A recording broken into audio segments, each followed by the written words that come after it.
right, as we get to the exciting stuff. So for our conversation for today about the sales funnel, I'm so excited to have two amazing coaches and to take us through this journey and really guide us through. So first, I'm thrilled to introduce Nicole Lashae Ben. Nicole is the CEO of Thrive in Design, and she has over 10 years of experience in the interior design industry and is super passionate about helping product companies create a seamless customer journey, even in the absence of in-person interactions. Hi, Nicole.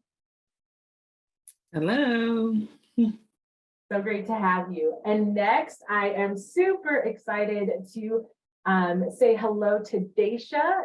Daisha Elliott has a successful track record of consulting on business development, strategic partnerships, and digital marketing for both growth stage and established companies. Her current role at AOF as the local market manager bridges the community and corporate partnerships and resources for small business owners. Hi, Daisha. Hello, welcome everybody. Glad to see folks in here. Yes, super excited. Wonderful. Oh, sorry. Hello. All right. Don't worry. Excited. Awesome. Okay, so we're going to go ahead and jump into the discussion questions. And Nicole, I'd love to kick it off with you.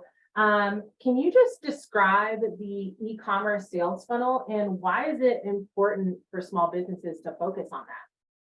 Sure. So first I want to give a high level overview of what a funnel is. So some people might think of a funnel as like a physical thing, but it's really like a series of steps that you're taking your customer through in order for them to make a purchase. So a sales funnel can be applied to whether you have a product or a service, whether you're selling online, offline, brick and mortar, what have you.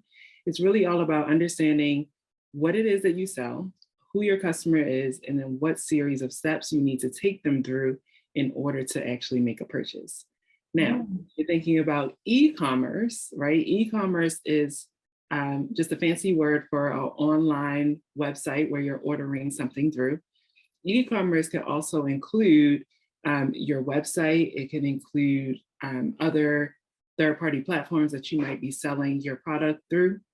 But for the sake of this webinar, if you're thinking about your e-commerce platform and you're thinking about what steps am I going to take my customer through to actually make a purchase on my website, it's really taking them from an online experience, whether that be social media, what have you, taking them through a series of steps of being informed about your product to actually landing on your actual website, gaining value from your website, maybe putting in their email address and creating an email marketing campaign, which we'll talk about in this webinar, and then moving them forward in every step of the way. It's also important to understand like what are the actions that people are taking and how can you be proactive to put something in place to move them further. So like if they left the website or if they added something to the cart and then left the website without purchasing, what are the steps that they need to take in order to keep on going to make that sale? Gotcha. That makes so much sense. Just thinking of it really as this like funnel, an ideological funnel where people are kind of filtering down.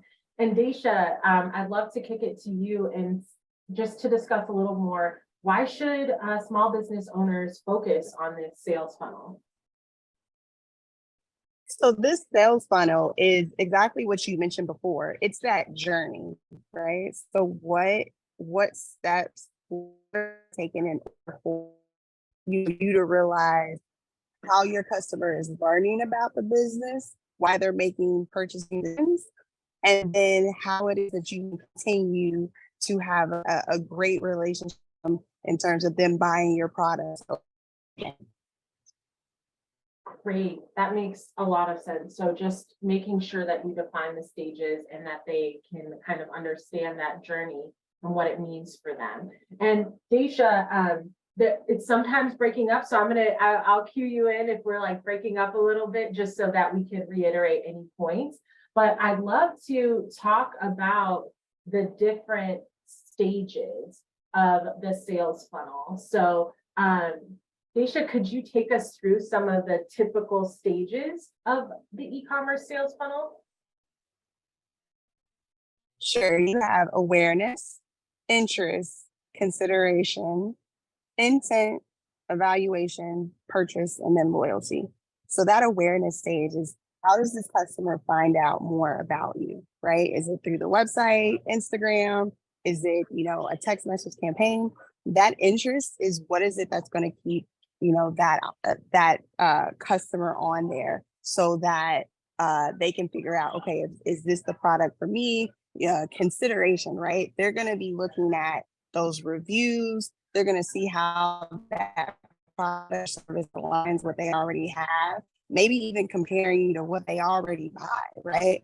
And then as you go into intent and evaluation and purchase, it's taking all of those factors into, what is it that makes that customer buy specifically that product from you?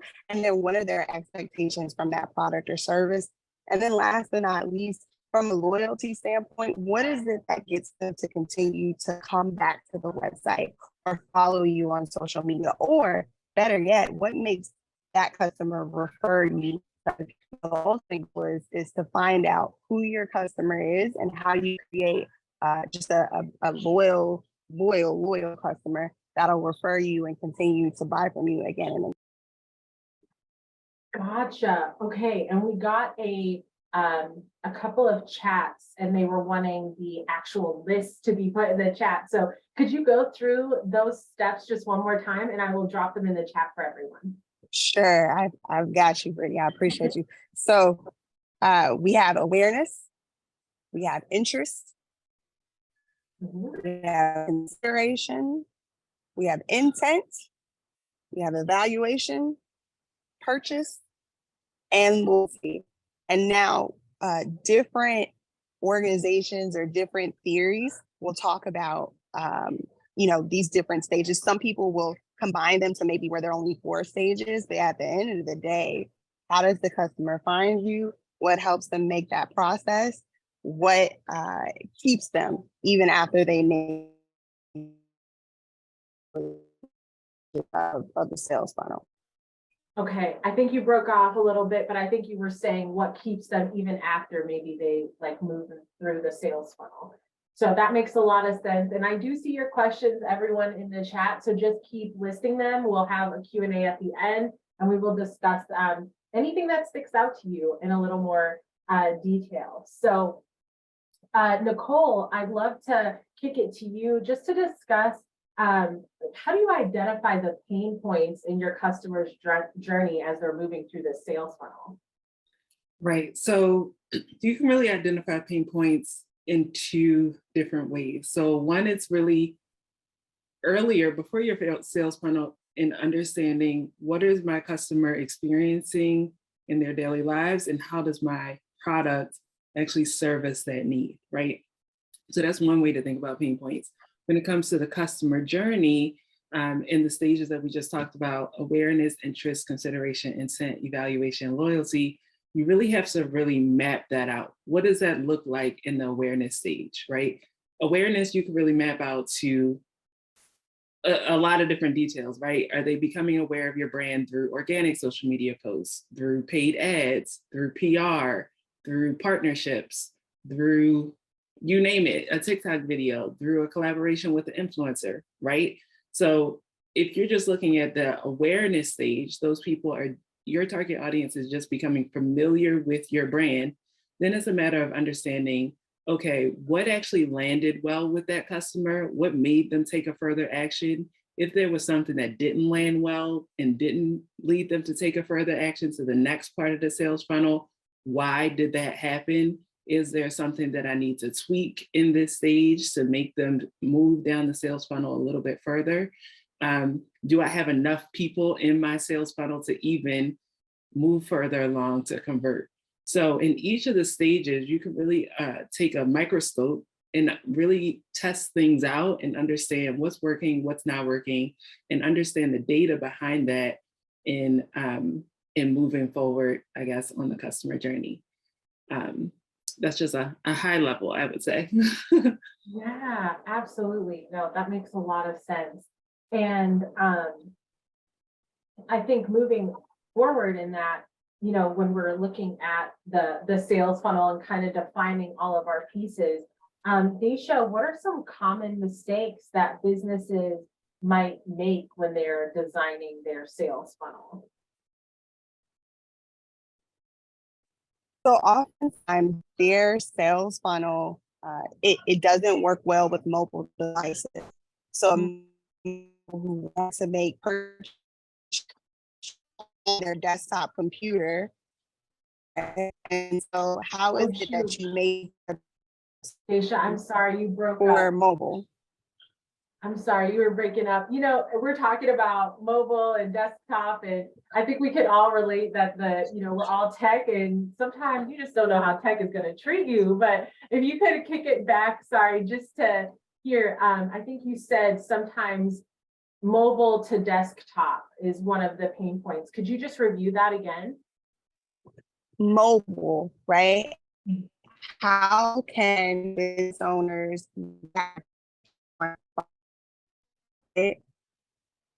how is it that they're going to do that versus on a computer? Do the words, do the pictures, these friendly or scrolling.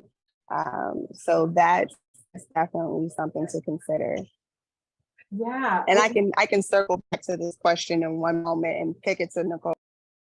Yes, that definitely. Thank you so much, Daisha. Nicole, I think what Daisha was trying to say is the difference between like a mobile experience versus a desktop experience. So say for instance, if you have your website, right, and people are coming to your website by way of Googling similar products that they're looking for, or maybe they actually do a search on Google for your specific brand name, and then they land on your website.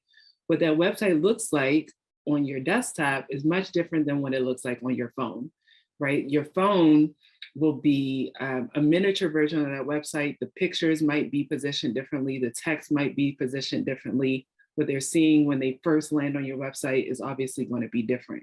So in terms of the mistakes that people make, sometimes people will design the whole desktop version of the website and not even do the mobile version, right? And most of the time, right now, I don't know the exact statistics, but a lot of e-commerce businesses, your website visitors are going to be on a mobile device. So if you put all that energy and time and effort designing your desktop, but people are clicking from an Instagram ad or clicking from a Facebook ad or clicking from an article or an influencer or something that you're dealing with, and they are looking to purchase on their mobile device, and you don't have it designed, you're losing a customer, right? They have fallen off of your sales funnel.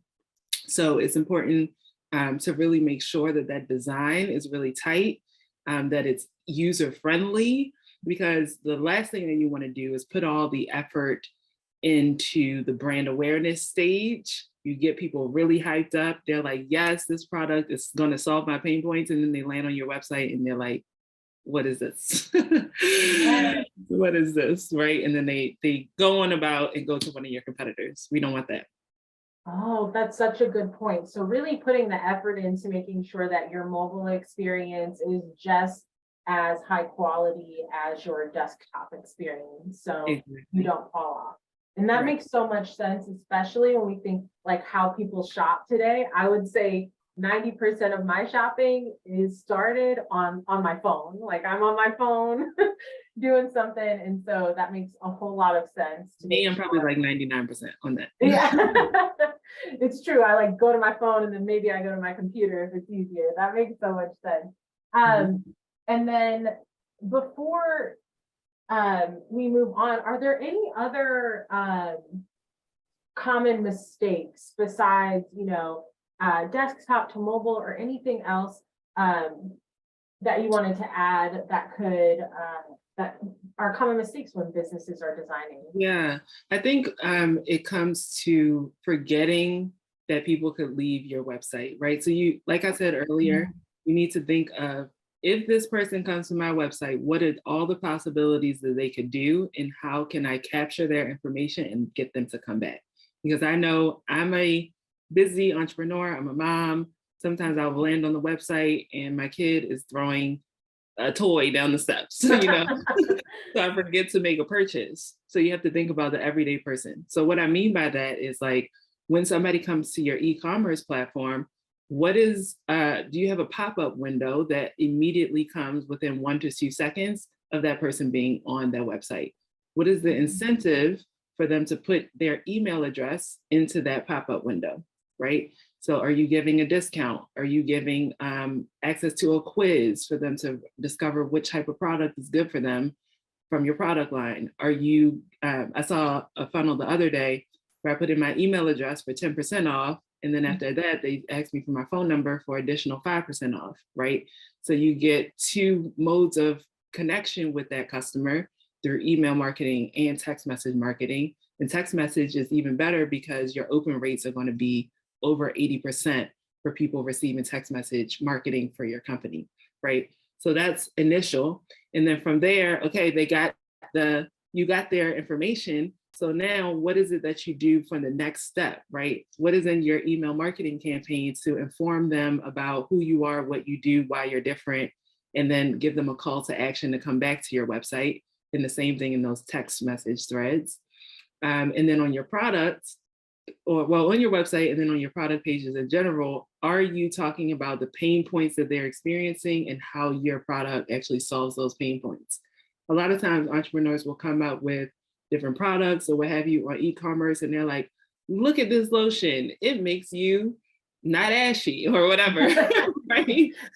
But there's probably pain points that those people are experiencing that you can talk to in your messaging, right? So like, are you experiencing flaky skin? Is it uncomfortable for you to get through the day of your work, you know, with constantly scratching? Like, are you embarrassed by your ashy knuckles, right? I'm just making this example off the top of my head. But the point is like, is your messaging on your website and on your product pages really landing with those pain points and showing how your product is a solution for that, right? And then they are going to come up with that.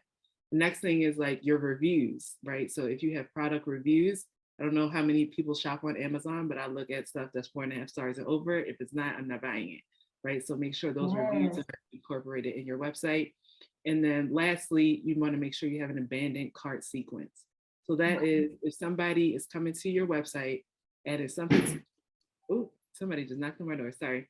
Adding something to their cart, and then they don't purchase right away, you have a sequence set up to say, hey, you left something in your cart, come back, right? I don't know if you guys have shopped anywhere, you're like, oh, I got this email, and then you click on that email, you get back to the cart. So those are a few things that I've seen people totally forget about because they think, okay, let me do all the awareness, get people to my website, and then they don't put all of those extra things in place to really be successful. Oh my gosh, this makes so much sense. And as purely a consumer, I'm thinking of like, once I put my email in, if there's another discount, like you basically have my phone number. Because at this point, I'm already on board. Like, yes, I want the 5% off. And before we move on, we have a really relevant question here that's just asking, in your opinion, do you recommend asking for phone numbers in those pop-ups? Yes, you can. So I actually just bought a wig the other day. So for all the wig wearers out there, you'll relate. But from a specific company where I got to their website, they asked me for my email address for 10% off. Then after that, after I entered my email address, they said, do you want an extra 5% off if you give us your phone number? So that was the smartest way that I've seen it. And I actually ended up buying the dang thing and forgot to use the 15% off. But now they can market to me over and over again. I've been there too. I have been there too. You're on a mission. Oh my goodness. And there's just some love in the chat, just, you know, recognizing that, yes, a lot of people are busy and they're kind of popping in and popping out on shopping or whatever activity it might be, because, you know, while we're doing these things, life is happening around us. So we may not be able to focus all of our time and attention. So just some love in the chat for recognizing that. And Daisha, I see you're back and want to see how your audio is. We can just do a quick check. Mic check 1 2 1 2. How we doing? So good to have you back. Appreciate the flexibility. Yes, Look, yes. and being an entrepreneur and dealing with e-commerce requires that you become flexible, and you've got to be able to test along the way. A lot of times entrepreneurs are scared to go to their friends or their family or that target audience and say, look, can you check out this website and see if it's clunky or see if the pictures come up properly? I can't have a website for, say, my mom the same way that I can have a website for me, because she needs bigger letters. She needs bigger text. And you'd be amazed on how many times folks can't even find the cart in order to make the purchase because they can't see it. They can't figure out how to pay for it. So then what do? But you as an entrepreneur, you're going to be your warmest and your best advocate for your website and your business. And so that's where, you know, making sure that you actually involve people in, and you can do it one person at a time or make a party of it. You know, ask your 10 best customers or your 10 best friends to go through this website, see through you, like with you. And then two, let's just say, you know, you're in this solo journey by yourself as an entrepreneur. Find the website that you shop from. Is it Nike? Is it, you know, Target? Go through their website and figure out what you like, what you don't like, what colors they use, what text they use, how do they describe their product, or it's a service. You know, hey, do you like the way that you have to, you know, actually book an appointment for a doctor? What do you like and don't like about that? That's the same type of platform. You're doing the same type of thing. It is requiring you to get on a website, and it's requiring you to, you know, have that call or that ask. So it's that purchase, it's that appointment, it's that free consultation, and being able to actually go in and get them to complete all those steps and then do it again and again. I love that. And I love like how beautifully you tied that in, like coming in and just, you know, recognizing that you have to be able to workshop things and you have to be able to like continue to build on success and just also lessons. And I love just like the thought of thinking how different people shop on different sites. Like, because as business owners, I think, you know, a lot of times we're creating a product that we love and we're thinking of us, like we know we love it, but there is a whole community of people who might also love it, who aren't exactly like us, who are going to want to buy our products. And by doing those things, it allows those folks to come in and, you know, hit click, hit buy, and get the product. I love that. Okay, so I want to talk a little more about, you know, like you're getting the data, you're getting the emails and the phone numbers. So how can a business owner use customer data and analytics to optimize the sales funnel? And Nicole, I'd love to start with you. Oh man, really you have to know what data is to start with and where to find it. It really depends. So I would say to first start aggregating the data, you have to make sure that all of your back end is set up, right? So there's tools like Google Analytics or Facebook Pixel, or there's other different tools that allow you to aggregate data from the website itself to understand who's visiting the site, what pages are they seeing, how long did they spend on that page, where in the world are they, right? So that's like the initial part of the data and understanding where people are coming from and if people are even hanging out on your website. And then there comes to be data in terms of like, all right, so you had 100 people visit your site. How many of those people actually added something to their cart and actually made a purchase, right? So that purchase would be your conversion rate. So if you had 100 people come to your site, and then you only had 2 people purchase, then that means 2% of everybody that comes to your site is purchasing. So then you're able to, say, how can I increase that conversion rate? Or if you are okay with that 2% conversion rate, then how can I get more people to to see my website in order to convert more customers. Mm. And then there's also data in terms of like your email marketing, like how many people did it go out to? What was the open rate? So that's how many people opened your email, how many people clicked, right? So you can look at data at each of the touch points, from the back end of your website to the conversion rate of people who saw your website and actually purchased, to even the small minute details in terms of like your email marketing or your content that's going out there in that awareness stage as well.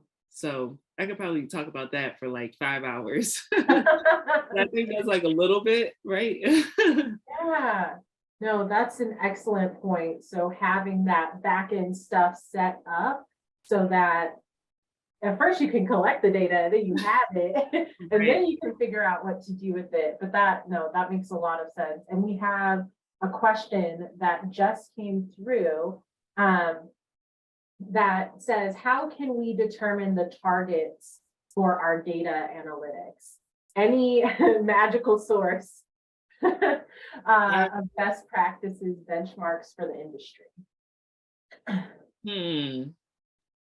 Daisha, I'm going to put that one over to you, if you don't mind. Because it No, really depends on the product, right? Yeah. So one interesting statistic, and I'm still with you guys, right? Yeah. Yes. So 2% seems like a really low number, but that's the number for if you know that your email campaign or whatever campaign is converting on standard and on par with like businesses overall. And you're like, 2%, that's so crazy. Why is it so small? But because literally you might have advertised to 100 people. I'm using small numbers just so we can keep up with the math, right? You might have advertised to 100 people. 50 people might have clicked on it. 30 people actually were like, yeah, I'll play around with a couple pages. But then it's like, who actually made the purchase? And the industry standard is like 1 to 2% folks actually followed all the way through. Now you're like, oh my goodness, what happened to everybody else? And that's where the magic happens. That's where the opportunity is to really learn and say, okay, am I using the right type of language to attract people based on their pain points or what their needs?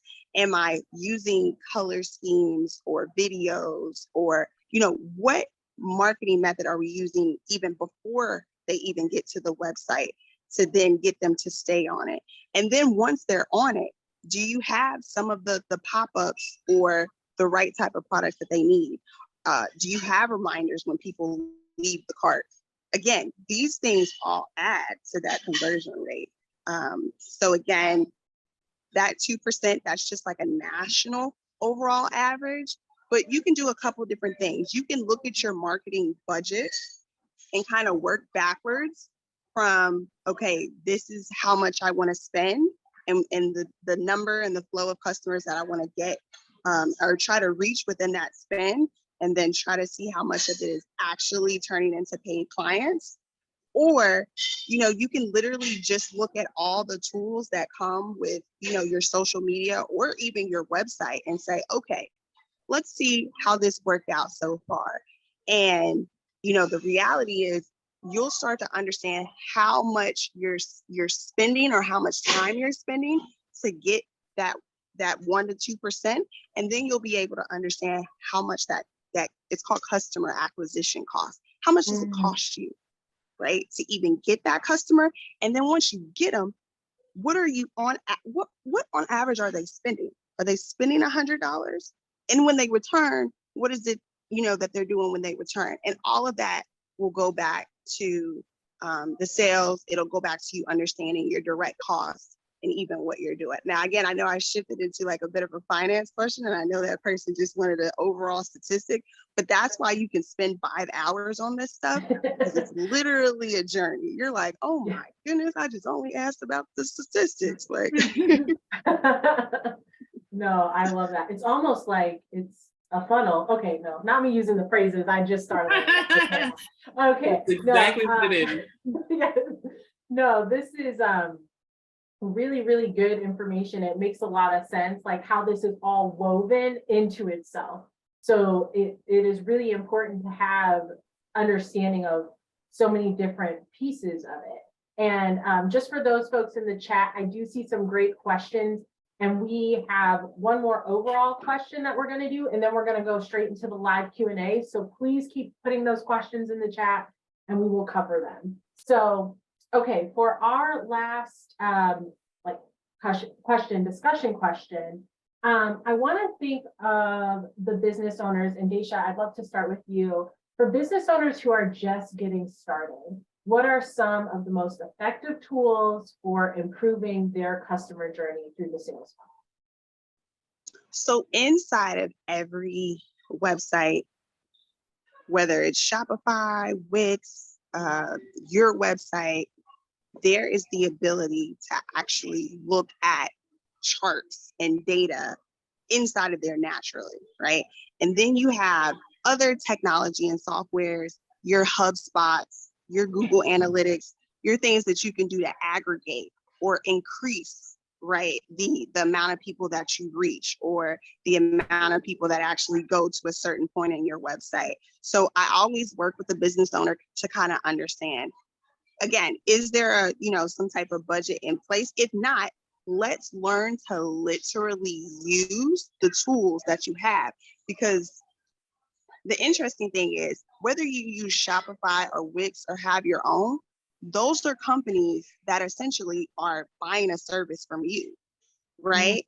And they have on the inside more reasons for you to stay tuned into that website or that platform every day.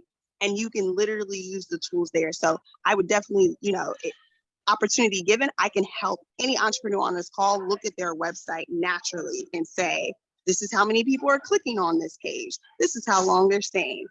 And in addition to that, any website or any program has extra special tools that are either free or premium that you can use to boost who it is that comes on and stays on.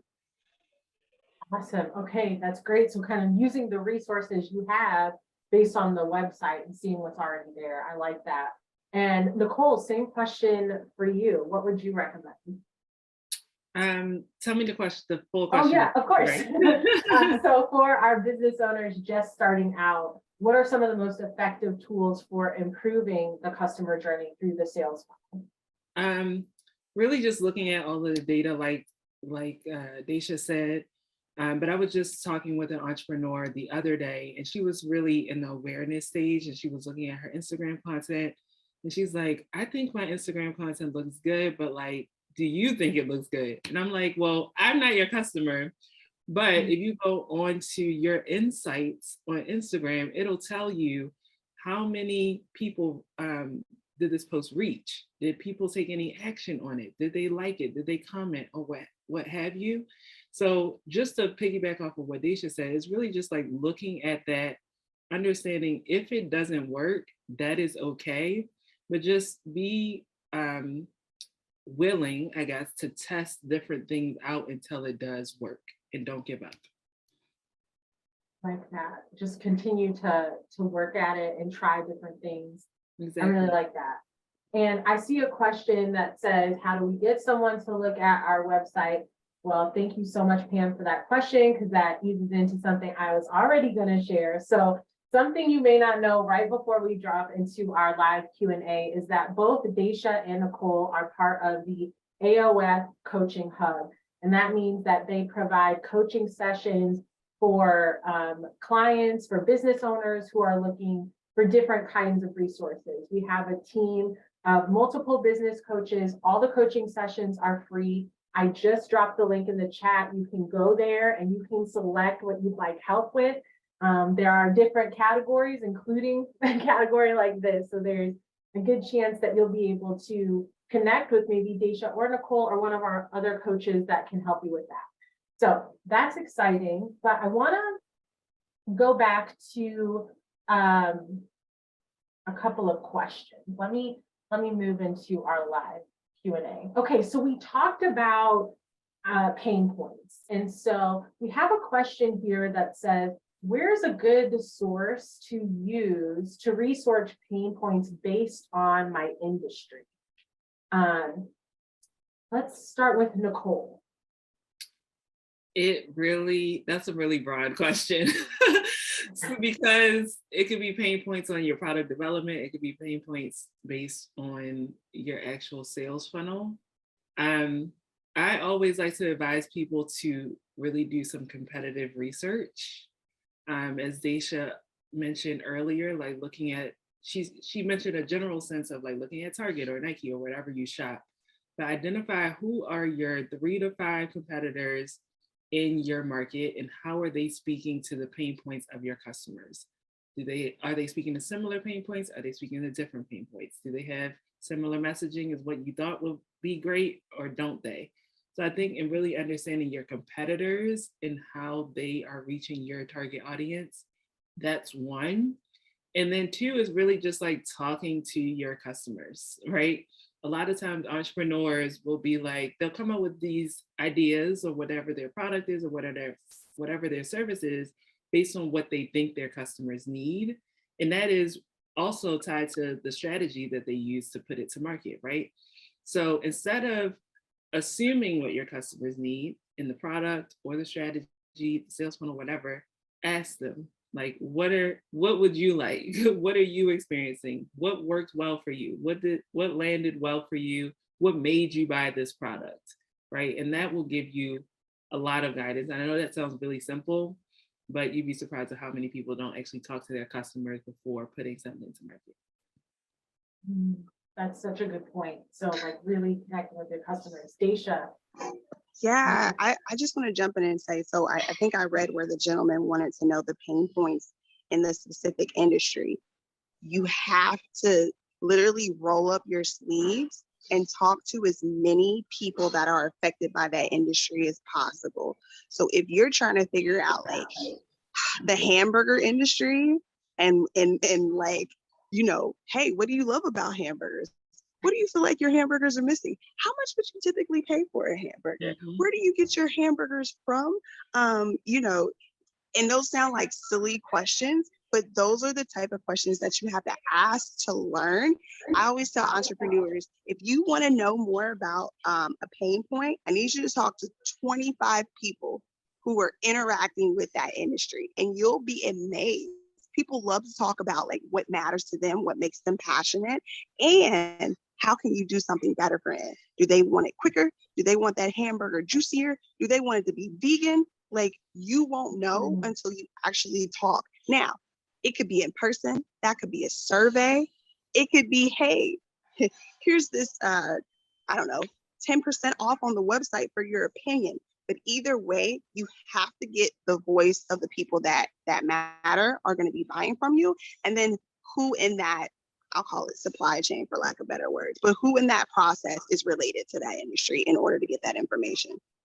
Right, exactly. And then to piggyback off of that, after you ask all of these questions, map it out and see what were the commonalities that people were saying, right? Did 10 people say they like pickles on the hamburger? Did one person say they wanted it faster, right? So what were the things that were in common? And then when you have a lot of things stacking up with commonalities, that's where you're going to improve that experience or improve that product or improve that sales funnel. That makes a lot of sense, especially this close to lunchtime with the hamburger industry. So no, that to go to the people who are engaging in the product that you're making or trying to get into and seeing what issues they're still having makes total sense. We do have a question here that someone says they find Instagram insights to still be very limiting. Are there any recommendations for good third-party analytics that can provide more insights that you have? Any thoughts on that? I think that Nicole. stumped me. I think it stumped me because yeah, Instagram is kind of limiting in terms of, you know, the data that it shares, but it is helpful to see, okay, what actually reached people, what made people take action. I would also say you can look up in an ads perspective on Facebook ads library, your competitors, right? To see what kind of information are they sharing. I know that won't give you like real hard data, like it's making this amount of impressions.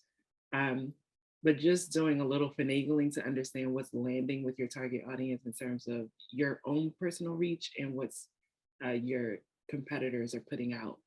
And it's just really all about testing. And yeah, and Pam said Google Analytics, yes, that's helpful for like the back end of your website.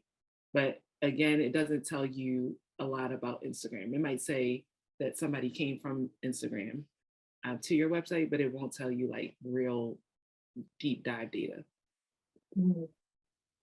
Gotcha. Makes sense. Daisha, anything to add there?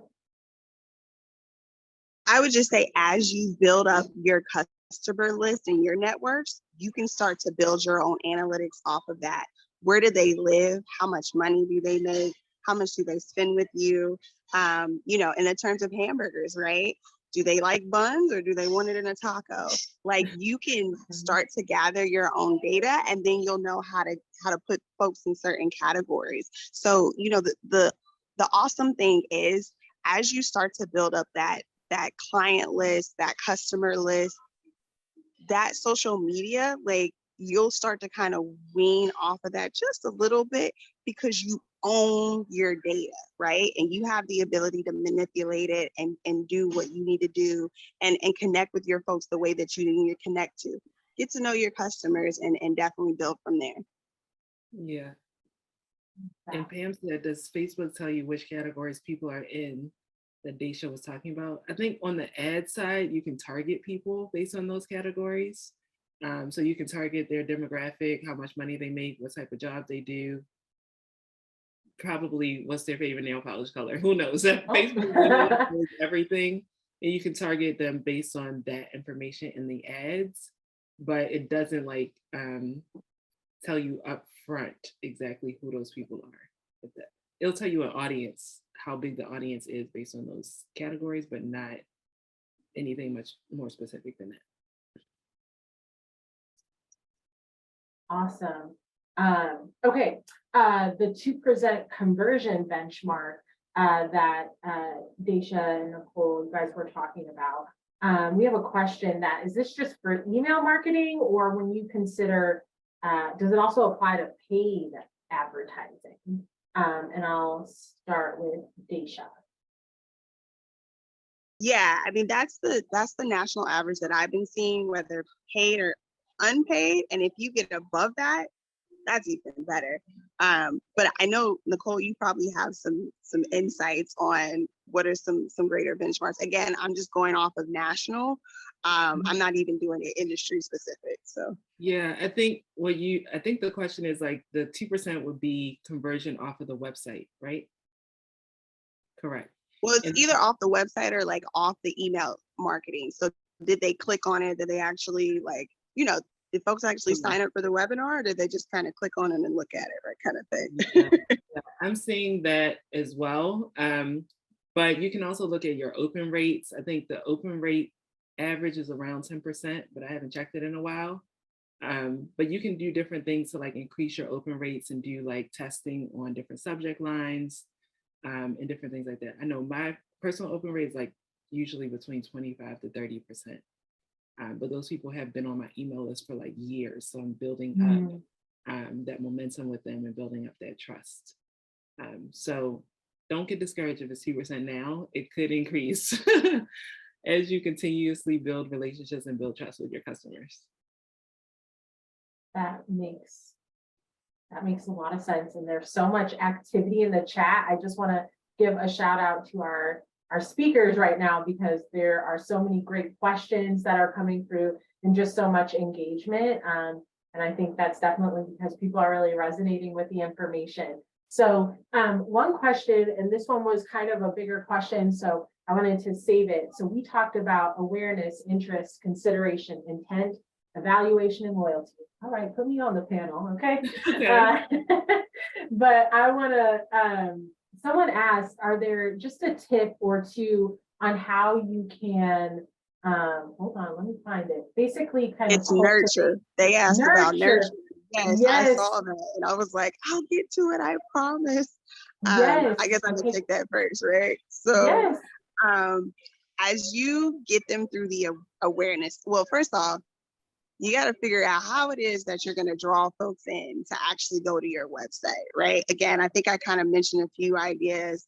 You know, maybe you're selling at that local farmers market and you give them a QR code. Maybe it is that text message campaign. Maybe it is that Instagram, Facebook ad, and to answer that person's question about, you got to know your audience, right? But you figure it out. How is it that you're going to actually bring awareness to, you know, what it is that you want that customer to ultimately do? Then again, it goes back to when they get on this website, what is it that's going to stick out and appeal to them? And it's twofold, right? Like, if you're new to this and you really don't understand your customer yet, just kind of set up something basic and then, you know, get feedback along the way. But if you really, really know, like, okay, this is for your millennials that make, you know, I don't know, $50,000 and love wearing Jordans and high heels, you'll know what it is that you should have on your website if you're trying to sell them, I don't know, a purse or a briefcase to match. I'm just making that up, right? So there's that. And nurturing them means, okay, you're continuing to add value to that customer throughout those different stages. So then after you get them on the website and they're looking around, maybe they buy from you the first time, maybe they don't, but continue to engage with them. Continue to, again, either add value through your expertise, add value through your entertainment, add value in the way that they love and what makes sense to them and what makes them feel connected to you. And then thank them. Thank them for coming on your site. Thank them for making a purchase. Have your customer appreciation days for when, you know, you're like, huh, man, I haven't even shown love to my customers this year. How many times can I do that? It was just Valentine's Day. Did you tell your customers that you love them?